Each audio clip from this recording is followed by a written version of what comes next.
wabarakatuh. Halo para pendengar setia Jejak Sejarah.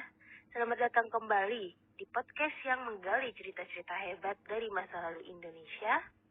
Saya Safira Nurhaliza dan hari ini kita akan membahas salah satu momen yang paling ikonik dalam perjuangan kemerdekaan Indonesia. Yakni salah satunya ialah Sumpah Pemuda. Pada tanggal 28 Oktober 1928, saat pemuda dari berbagai penjuru Nusantara bersatu untuk menyatakan satu tanah air, satu bangsa, dan satu bahasa. Dan ini bukan sekedar sumpah, akan tetapi menjadi sebuah fondasi bangsa Indonesia yang kita kenal sekarang. Yuk kita pelajari sejarahnya bareng-bareng. Pertama-tama, mari kita melihat latar belakang peristiwa tersebut.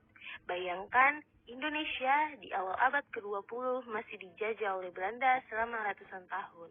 Lalu rakyat kita terpecah-pecah atau terpecah belah oleh suku, agama, dan wilayah. Adapun kerajaan-kerajaan lokal yang saling bersaing untuk merebut kekuasaan dan adanya kolonialisme Belanda makin memperburuknya dengan adanya politik adu domba. Tapi angin perubahan mulai berhembus. Gerakan nasionalisme mulai tumbuh, terutama di kalangan pemuda yang terdidik. Mereka belajar di sekolah-sekolah Belanda, lalu membaca buku-buku Eropa tentang revolusi. Dan mereka pun mulai bertanya, kenapa kita harus terpecah? Dan disinilah peran organisasi pemuda ini muncul. Ada yang Java untuk pemuda Jawa, ada yang Sumatrenan Bon untuk Sumatera.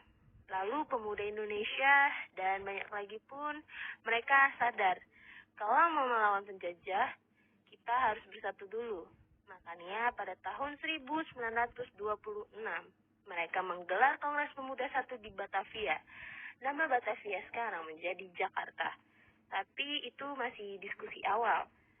Yang bikin gebrakan baru ialah adanya Kongres Pemuda 2 yang dilaksanakan 2 tahun kemudian setelah terjadinya Kongres Pemuda 1. Kongres Pemuda 2 digelar dari tanggal 27 sampai 28 Oktober 1928 di 3 lokasi yang berbeda di Jakarta, yakni ada di Gedung Katolike Jongelingan Bon, dan nama gedungnya sekarang menjadi Gedung Sumpah Pemuda. Lalu ada Bioskop Kartini dan gedung lainnya.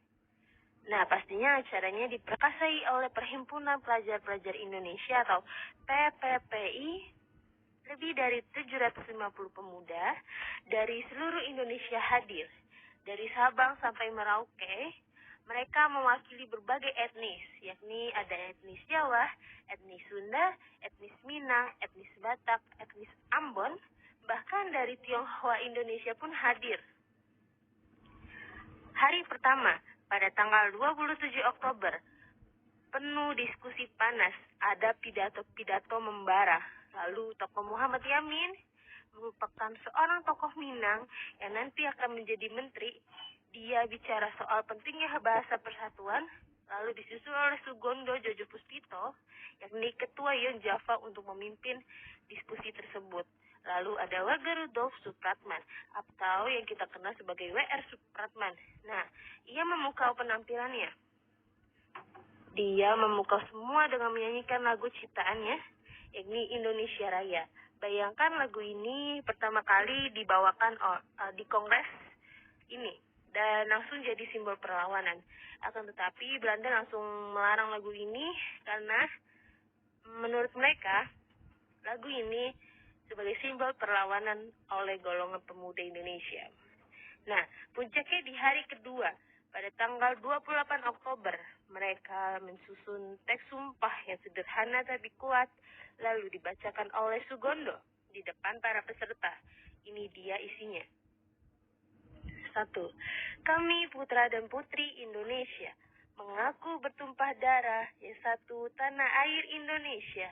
Kami putra dan putri Indonesia mengaku berbangsa yang satu bangsa Indonesia.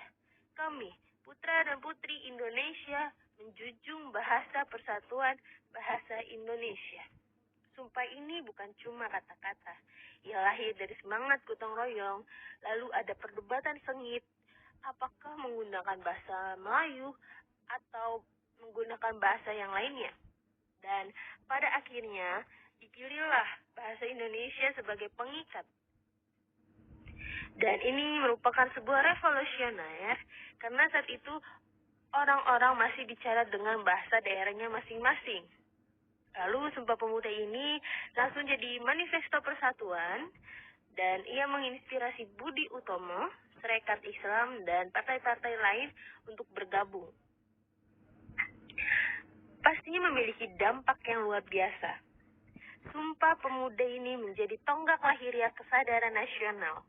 Ia memicu pembentukan Partai Nasional Indonesia atau yang kita kenal dengan PNI yang didirikan oleh Soekarno pada tahun 1927. Tapi sebelumnya, lalu di masa pendudukan Jepang, sumpah ini tetap hidup sebagai api perlawanan.